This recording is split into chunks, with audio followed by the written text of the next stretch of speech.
genre.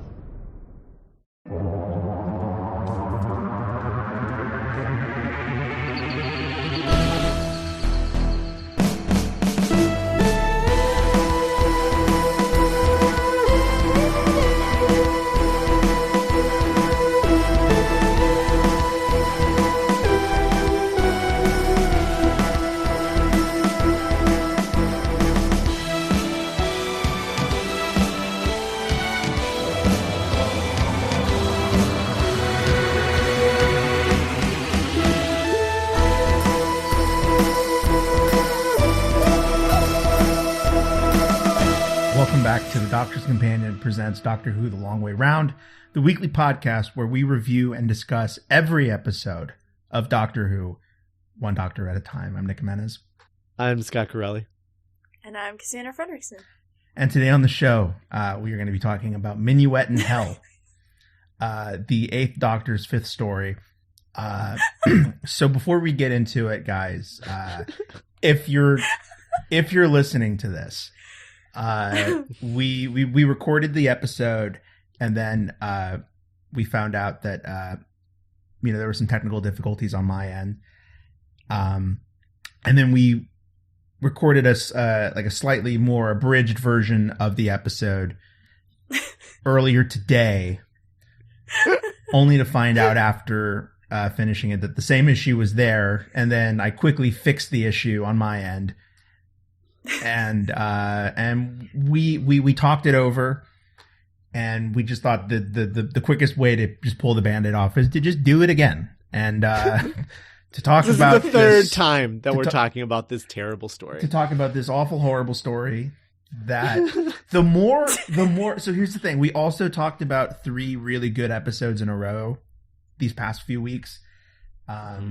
And I'm really in a place where I'm really starting to think about, wow, I really do love Doctor Who, and I love what it does, and I love it as a story, and I love these characters, and so I just keep coming back to Minuet in Hell, and it's only like getting worse to me. Yeah. So Scott, do you want to go into the history of this a little bit? All right. So. History of Minuet in Hell. Written by Alan W. Lear and Gary Russell. Minuet in Hell was originally it was what are these things called? Audiovisuals. Audiovisual. Yeah. It was an audiovisual play that was put together when Doctor Who was canceled the first time in 1985. A group of fans came together and decided to continue Doctor Who on their own. And that group of fans went on to, after the show came back, they ended the audiovisuals and they went to work for the company that was making those direct-to-video Doctor Who monster movies, like the Auton series of films, and that we talked about earlier this season. And then would then go on to launch Big Finish Audio and get the official Doctor Who license to make their own stories. And so one of the first things that they did when they did that was remake a number of their audiovisual stories. And that was this team, the Gary Russell, Alan W. Lear, and Nicholas Briggs.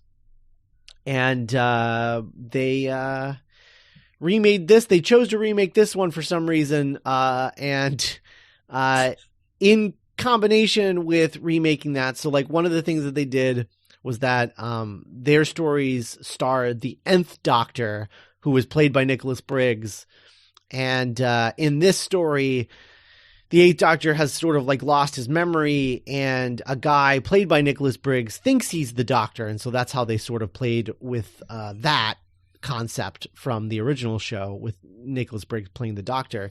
And then they also combined this story with fan fiction in which the Doctor and his companion teamed up with Buffy the Vampire Slayer and Giles from Buffy the Vampire Slayer. And so they took out the stuff that they didn't own, and they changed Buffy the Vampire Slayer to Becky the Demon Slayer, and changed Giles into a Southern Yosemite Sam sounding man by the name of Grandpappy. And who is in fact a U.S. senator? Who is a U.S. senator? Yeah. And Becky Lynn sounds sounds like Kaneki from Greece. Is that right? Is that what Kaneki sounds like? No, I'm wrong. Kind of more. She sounds like she should be selling some papes. Like she sounds like a newsie. Yeah, it sounds like the strike starts right damn now. Mm-hmm. Minuet in Hell, written by Alan W. Lear and Gary Russell, directed by Nicholas Briggs, produced by Big Finish Productions, air date April 2001. The Doctor and Charley are separated and experiencing amnesia.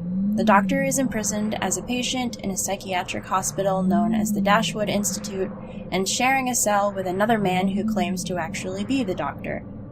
Charley is kidnapped and subjected to, quote, playing hostess at the Hellfire Club, a secret demon-worshipping organization run by Brigham Dashwood, who is the lead candidate for governor of the newly created 51st state of America. The Doctor ultimately gets his memories back by tricking one of the staff to hooking him into some newly patented brainwiping tech. Charley escapes with a girl named Becky Lee, who also happens to be a demon slayer. The demons turn out to be aliens, and the Brigadier is also here for some reason. One marshmallow short of a Count Chocula. Yeah, and she's like, her shoulders are always really loose, you feel. But then so like that, the voice actress is doing that. And, she's a talented actress, so I was listening to this being like, yeah, I like this. That's a good, I like this character, I think. But then you find out that it's a California teen in the future. Mm-hmm. Yeah. And like, based on like kind of a weird Anastasia Steele version of Buffy. And yeah, and you're just like, wait, what? And that's kind of the experience of the episode is individual parts would be entertaining. Like the vocal performances would be fun. Or, it starts off, they're like in a satanic cult. I'm like, I'm in. This sounds weird. and then the rug gets pulled out from under you very quickly and very abruptly. Because you see how stitched together it is and how what a mess it all is. So do we want to get into it? Do we want to just the elephant in the room? Cass, you take it away. You haven't talked a lot. You've been giggling, but you haven't talked a lot. I've in the 3 recordings of this that we've done, I've kind of made my peace with this. This is a terrible, awful, no good Big Finish audio that nobody should listen to. It's ableist and misogynistic in like the grossest ways. I feel bad for the listeners because like we cheated them out of some funny anger, I think, but now we're just kind of like I'm just going straight to the point. Yeah. Like, the frickin' Brigadier Lethbridge Stewart is in this, and he can't save it. Like that in my book is like insta fail. Yeah, and it's very offensive. And so there's a lot of times in the script, dear listeners, where so Charley, a character that we've all been very pro Charley on the Doctor's Companion. She's like subjected to like an auction in this. Like, what's it called? Like human trafficking, like sex auction. Yeah, legit. And it's about as awkward as it sounds. I've likened it to like a bad, like, cause there's some good, like a bad fan fiction on like, DeviantArt or something where, where it's just like, they're like, Charlie's remarking upon like what she's wearing and how it doesn't fit. And like the characters are like just sexualized in a way that is just so not Doctor Who. We in previous recordings, we sort of compared it to like a bad Torchwood episode where it's trying to be edgy with a capital E instead of being Doctor Who, which is primarily a family show. Yeah. We taught Scott what it just doesn't work. We taught Scott what an edgelord was. Yeah, that's true. That happened. Yeah, I still don't quite understand what it is, but I accept. It's Kylo Ren. Okay. Like, you know how emo he is about, like, Darth Vader and wanting to be Darth Vader because he thinks the aesthetic is cool? But he forgets that, like, Vader's last act was, like, a refute of everything that he stood for in life. Yeah, that's basically what it is. Oh, okay. Why is it called an edgelord? Because they're edgy? Because it's like that would be his name. Oh. It's like, I'm Edgelord. I'm the Lord of all Edge. No, Martha. Oh. Nice. It's just silly slang. It's just what you call someone when you want to dunk on them. Right. But yeah, and so the demon is like possessing people, and then he like subjects Charlie to like some weird like dollar store Hellraiser torture stuff. And it's just not what I want. It's not what I want, but if it's in a horror movie, I know not to go there. I know not, well, I don't like this, so I'm not going to watch it. So when it sneaks into Doctor Who, yeah. I guess this is really like, it's like edgelord Doctor Who fanfic.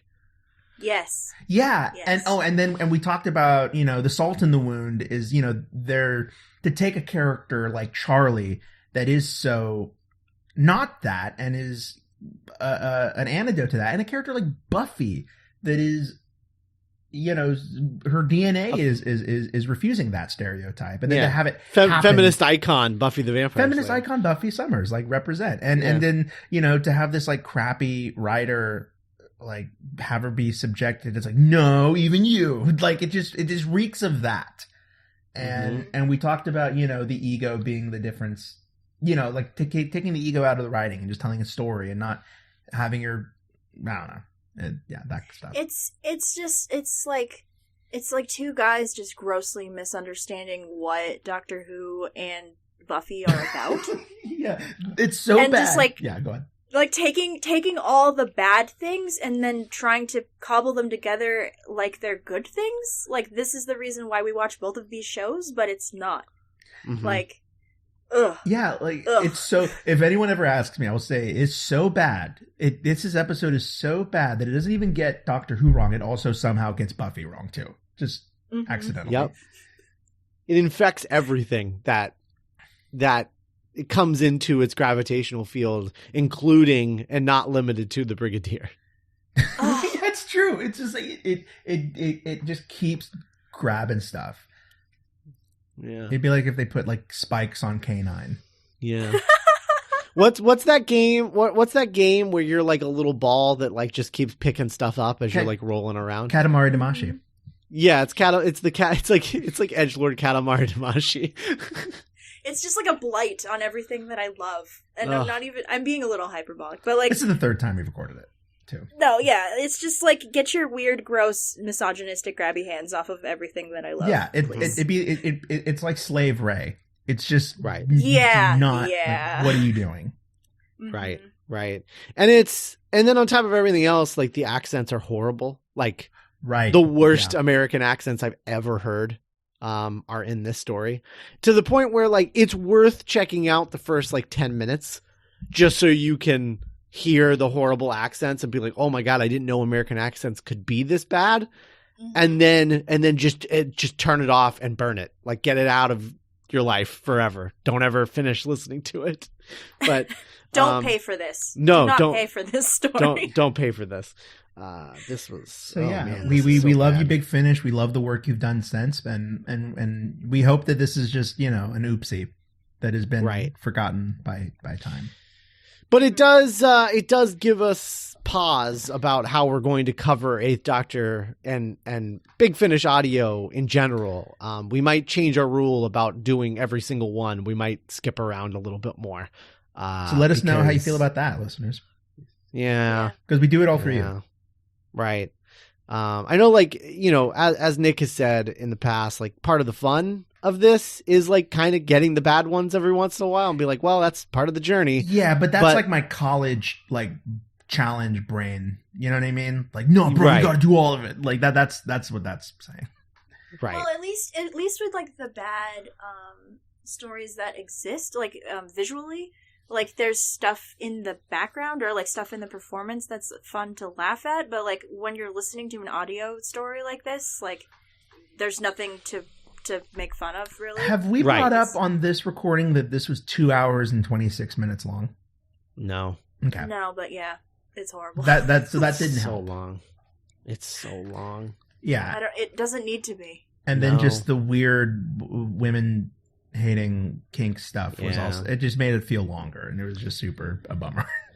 And what Cass was talking about with like the actual visual stories, like that's the perfect encapsulation of like why the accents are a problem, because That's true. Because when there's bad American accents in Doctor Who, you can sort of roll with it usually because you're getting like a performance that you can see. Mm-hmm. But in this, it's just the vocals, so it's just a bad accent and nothing else. There's nothing else there. Like at least with Perry, like we love Perry, we're pro Perry household, but like she bless her heart tries really hard with the American accent, but like she's likable. None of these characters are likable, except like rip-off Buffy maybe. Right.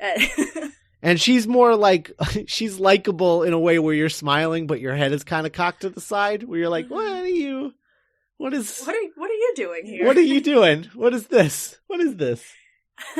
Yeah. Why are you trying to sell me a newspaper, kid? Mm-hmm. Get out of here. Get out of here. Get out of here, kid. You're bothering me. And we are a pro Perry household, and and that is a character that had kind of a weird relationship with like how she was portrayed a lot, and it just kind of really because there is a lot of sexualization of the companion in this, in a really kind of it almost, I mean, not to sound too hyperbolic, but it does kind of feel like a betrayal of the show in a lot of ways.